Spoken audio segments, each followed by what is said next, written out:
Hey, welcome everyone. Um, just going to talk some stuff about comic book stuff today. Um, let's see here. All right, and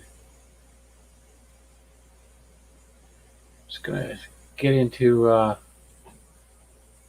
this here. Yeah, this is Mark Hamill is to return to Star Wars as a CGI Luke Skywalker. A new rumor indicates that Star Wars veteran Mark Hamill uh, inked a deal with Disney and Lucasfilm that will allow the companies to produce films featuring a CGI version of Luke Skywalker. The rumor comes from Disney Insider at WDW Pro and was posted to the WDW Magic forums as part of a larger rumor regarding Disney's future plan with CGI technology being used in live action films. Um, Young Indiana Jones, especially WDW Pro, details that, according to their sources, Disney is seeking to push forward with the same technology used to create movies such as The Lion King 2019 and The Jungle Book 2016, as well as human facial CGI seen in Rogue One, to begin work on an unnamed film that would be fully computer animated but presented as a live action film featuring human characters. WDW Pro announced that one of their sources indicate this unnamed film is a film about a young Indiana Jones. A YouTube channel, Clownfish TV, echoed this rumor and indicated that they had previously heard about a young Indiana Jones. Geeky Spark states, I've heard about that they might be doing something more young Indiana Jones before. So that kind of does line up with one thing I heard previously. Guardians of the Galaxy Cosmic Rewind be the testing grounds. WDW Pro then details that this new CGI technology will be tested at Walt Disney World on the Guardians of the Galaxy Cosmic Rewind ride. WDW Pro explains specifically to Walt Disney World, the interesting information is due to the Guardians of the Galaxy 3 shooting being specifically delayed. The company is interested in using Cosmic Rewind as a proof of concept if they're unable to get coaster film work completed by the actors in person on time. Related, Star Wars and Lando Calrissian Arthur L. Neil Smith has nothing but uttermost contempt for Walt Disney's successors. They, in detail, given that the young indie film, if one source is accurate, could be 3 to 5 years out. This provides perfect timing for Disney to test audience reaction to the technology they developed with an attraction. A decision should be made within the next 2 months, according to WDW Pro, on whether or not they'll be introducing a CGI characters like Chris Pratt's Star-Lord on the coaster. As far as pertains to Mark Hamill, Star Wars and Lucasfilm, WDW Pro writes, meanwhile, Lucas has inked a deal with Mark Hamill without much fanfare within the past 18 months, which permits them to produce films featuring CGI Luke Skywalker. WDW Pro elaborates, I am told within that contract, Disney is given the ability to use CGI Fox reality like Luke in future adaptations of Galaxy Edge. Related rumor, Donald Glover to return to Star Wars as Lando Calrissian.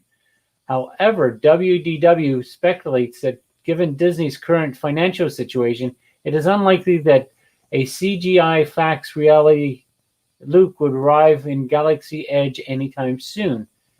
WDW Pro writes, unfortunately, due to the Miso financial situation, the later may not come to fruition anytime soon. WDW Pro concludes, the rumor is nothing, that these rumored projects are part of a larger initiative within Disney to translate towards computer animation instead of actual actors.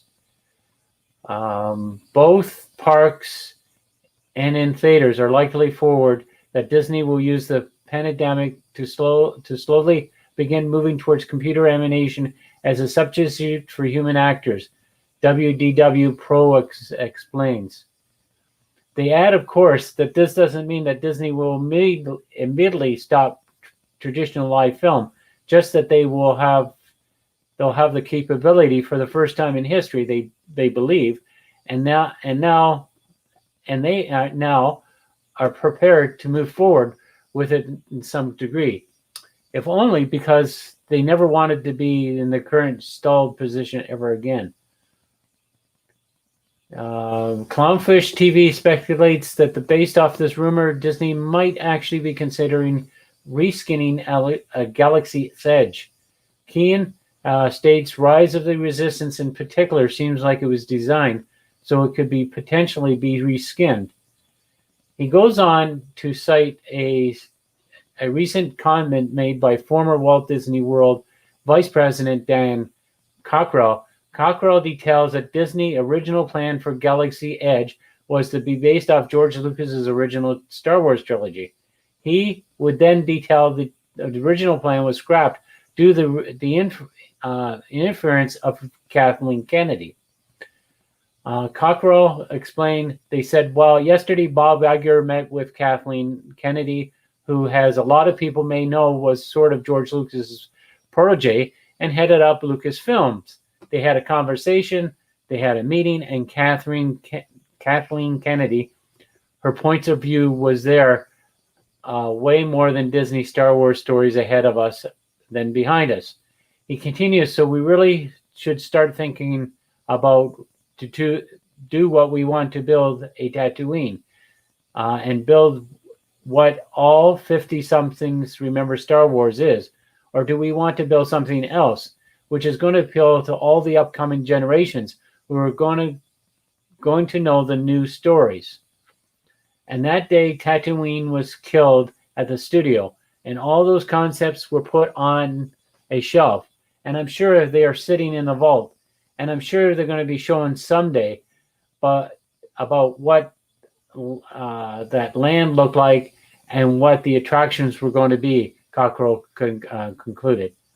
Luke Skywalker's solo film, the most recent rumor from WDW Probe, comes off another one from YouTuber Overlord Doomcock.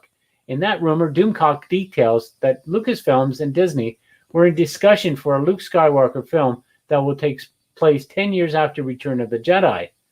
Doomcock stated, in addition to this, I am told they are contemplating a new Luke Skywalker movie set 10 years after the Return of the Jedi, set in the Mandalorian timeline.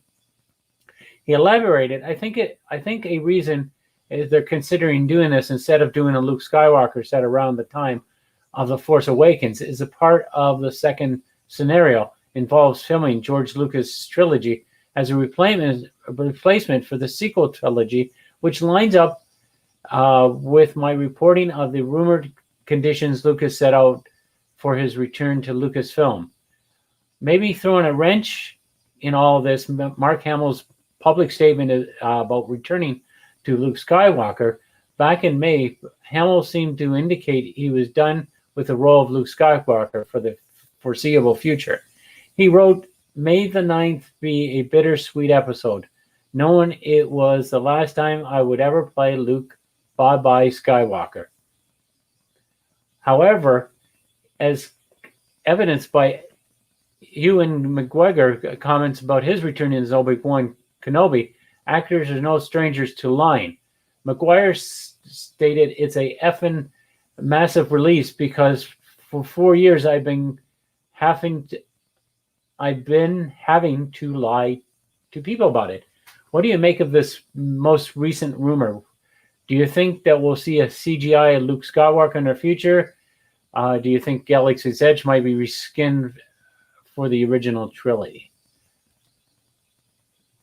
So it sounds pretty interesting. We'll have to see.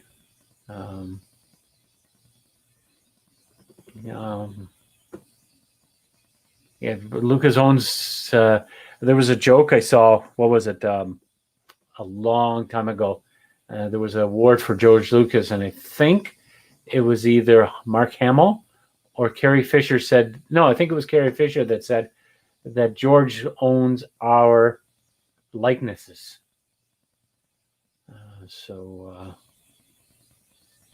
Yeah. I don't know. If you got any comments about that, just put it in,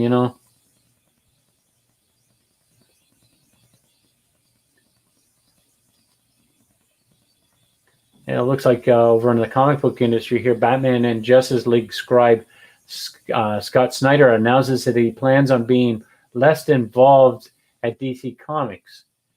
Snyder announced after 10 years he wants to shift his focus away from superheroes and concentrate on his stuff beyond Dark Knight, Death Metal. The writer told Games Radar he hasn't tired of capes, but needs a break to finish off some projects he wishes to step aside for other people to have a shot at the big stuff. I'm not leaving superheroes, but I need to start working more on my own stuff, he says. I'm still doing stuff at DC, but definitely not as much. I want to give other people a chance with the big stuff at DC, Snyder added. And to be perfectly frank, there's a lot I want to do outside of superhero comics. His renowned workload at DC has encompassed 5 years of Batman, 2 years of Justice League. He penned event books, Dark Knight Metal. Metal. I'm going to try to get this over again. Sorry. It's Dark Knight's Metal, Death Metal, and co-created The Batman Who Laughs with Craig Caballo. He talked about his plans, collaborated with Capallo as well as others, and how he will cap off the decade. Raphael Albuquerque, Craig Capallo, and I are going to be doing more stuff together. Death Metal and American Vampire 1976 are a neat way to cap off my previous decade at DC, Snyder continued. But I'll be doing more work with them after this, as well as with Jock and some other people from my time at DC. Becky Coolin, to name others. Jock, British artist Mark Simpson, 2000 AD, The Losers, Snyder's and Francisco Francavilla worked together on 2011's detective comic story, The Black Mirror. Snyder teased a comeback to the world of his graphic novel, Witches, and Jock and creator own project with Francavilla, plus Image, a biggest publisher for creator-owned comics, is a home to series of Snyder says he wants to focus on. Undiscovered Country, addressing his career thus far and future aspirations, Snyder said he was grateful for the support of his peers, but he added he wanted to do more things like Batman Last Night on Earth, which does not take any oxygens from the main line. I've had such amazing support, he said, getting to write Batman, Superman, Wonder Woman, and all the DCU. Continued, he further clarified, I have to do things I want to do at DC, but I still want to move away from doing things so central to the main continuity of DC. Games Radar also reported that Snyder hopes to resume the DC Workshop incentive taught from 2015 to 2018 and build the next generations of writers at the company. So that's interesting.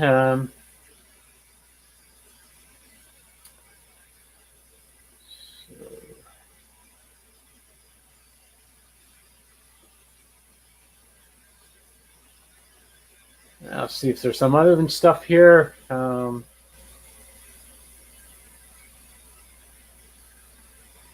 Yeah, I've been seeing some more stuff on Facebook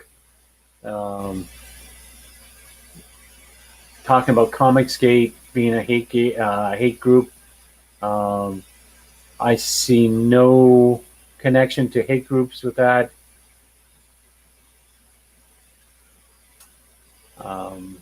People just want to put other people down because they're doing successfully well, you know? And, oh, I thought I'd show you the shirt I'm wearing today.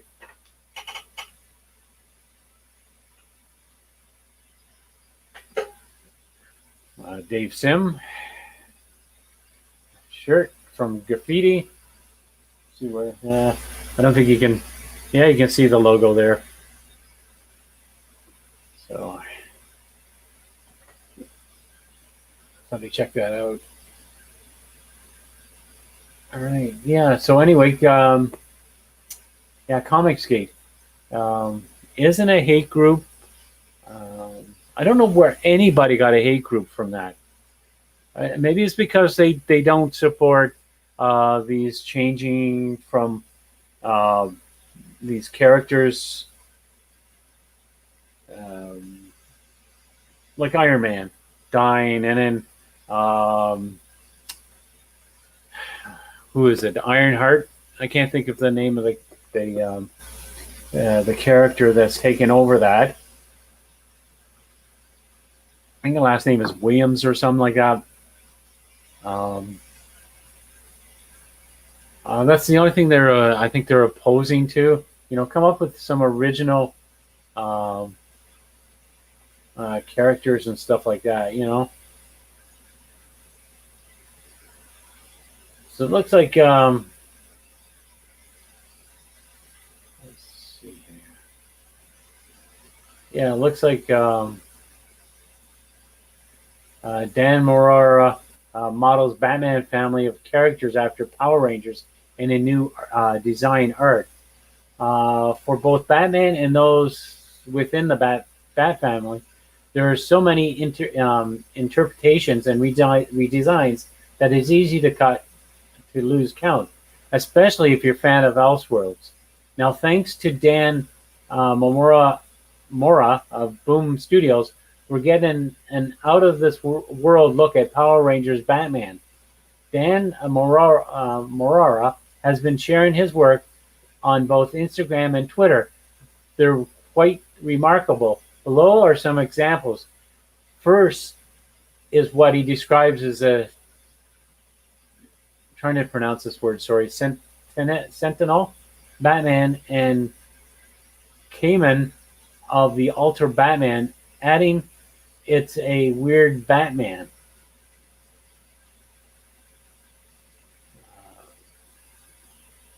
So I don't know if you can see that there. That's the Batman.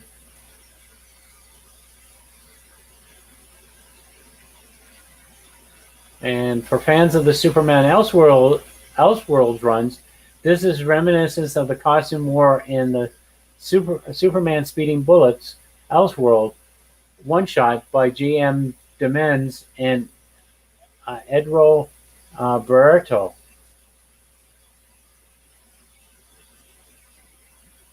It also has elements from the Night Quest suit worn by Jean Paul Valley. That's what I was actually thinking. It was more like the Night Quest suit.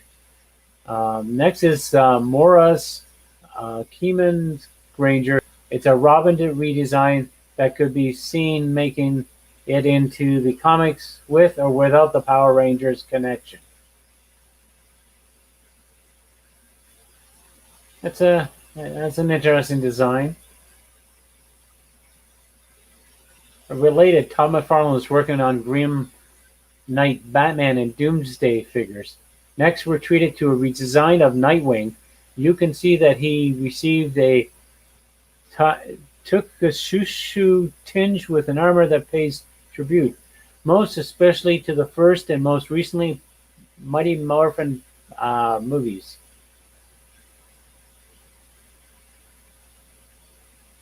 Dick Grayson's Ranger outfit would also fit in okay in the comics, as it's nearly an explanation needed.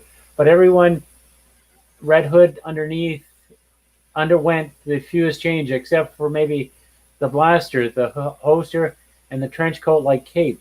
Upon closer inspection, it looks like something out of Trigun or Cowboy Bebop.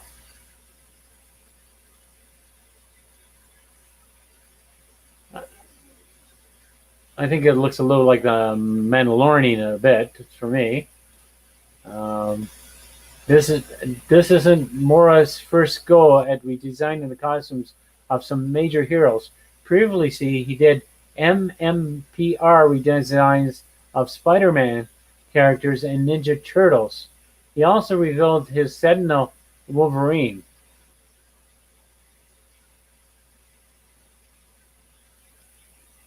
It seems that his Batman redesigns are garnered some serious attention. DC editor Ben Benethary took some notice and tweeted Morara his interest in making Bat Family Power Rangers a reality. Morara seemed to be excited as he replied with a mind-blowing emojis.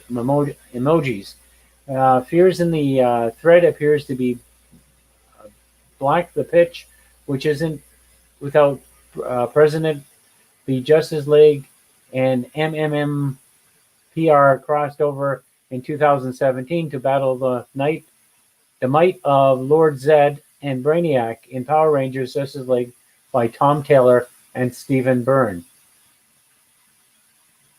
Dan Mora drew the Go-Go Power Rangers and the Ranger Slayer, a one-shot for Boom. His other works include Klaus, Buffyverse comics, and his co-creation with Karen Gillan, Once and Future. What do you think of the Mora's Power Rangers inspired redesigns? Would you buy Batman again if they made a series out of him? Put in the comments here. Yeah, so I think I'm going to stay on for a little while. I'm only going to do a short one today. I have to go back and do some drawings. I'm almost done working on Max Burger number 3. Well, I'm not quite done, but I'm done with the current page I'm working on. And yeah. So yeah, I got to get back to that. I haven't done anything today, art-wise. I'm a photographer too, so I did some editing of some photos that's been way overdue. So I'm just finishing off some of those there. That's why I went online, because I was waiting for it to save. It takes a long while to save.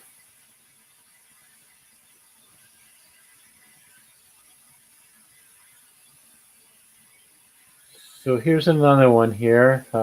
Marvel Comics quietly drops longtime X-Men codename Scalp Hunter over potential concerns of racism.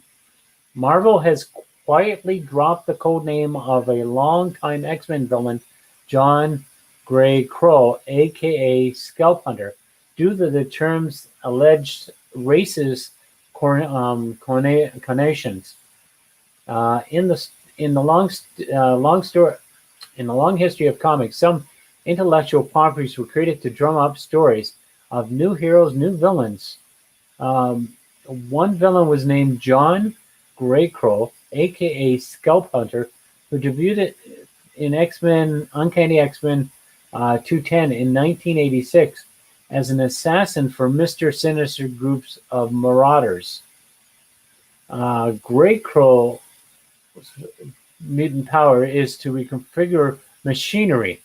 During the mutant massacre, Greycrow was joined by the mutant assassin known as the Marauders and assisted in their slaughter of the Morlocks.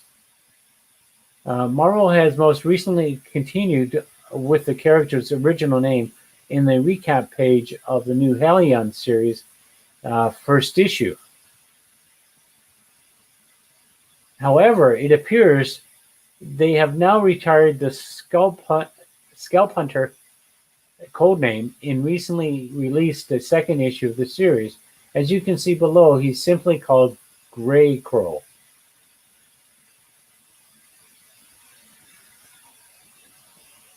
Marvel has also informed retailers that the upcoming True Believers X-Men Scalp Hunter #1, which reprints the character's first appearance in Uncanny X-Men 210, will be retired to True Believers X-Men Greycrow #1.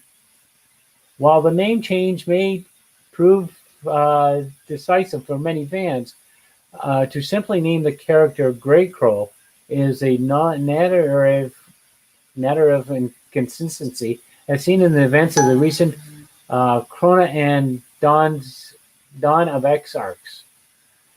As seen in these arcs, the various codenames given to mutants such as Wolverine, Hulk, Storm have begun to be seen as almost second identity, with many referring to titles such as mutant names. In fact, the use of mutant names would help solidify the mutants as a solidary nation.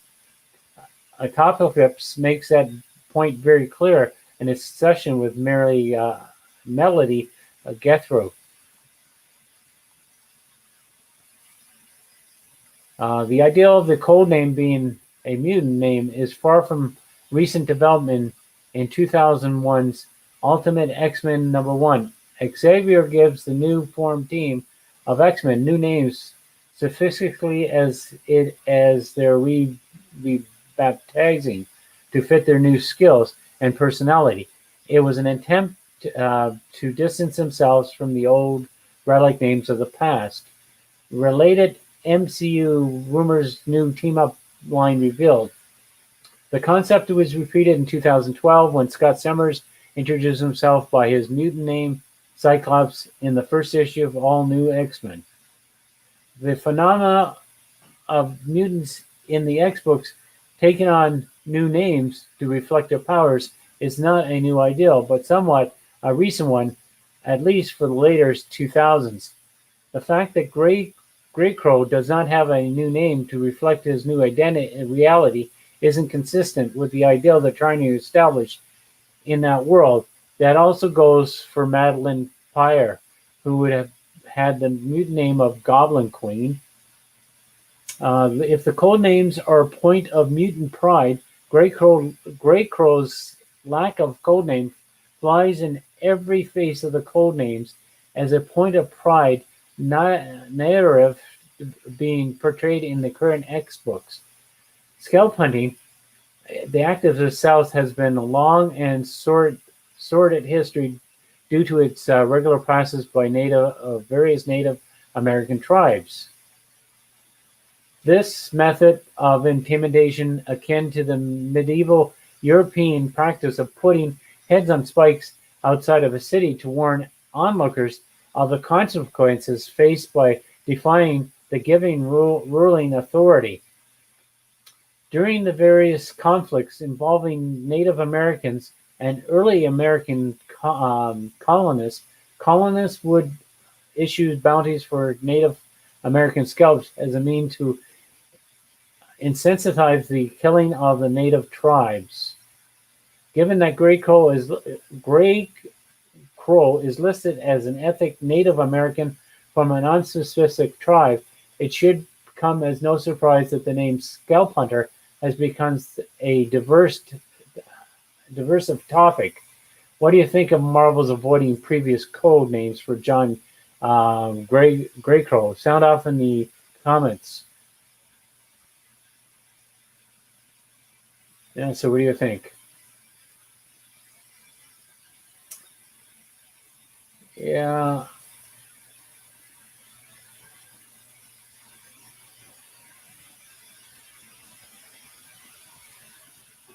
So I'm gonna call it quits, guys. I'm gonna go and do some comic book artwork. I know it's a short one. I usually stay on for about an hour, um, but I got some other stuff to do.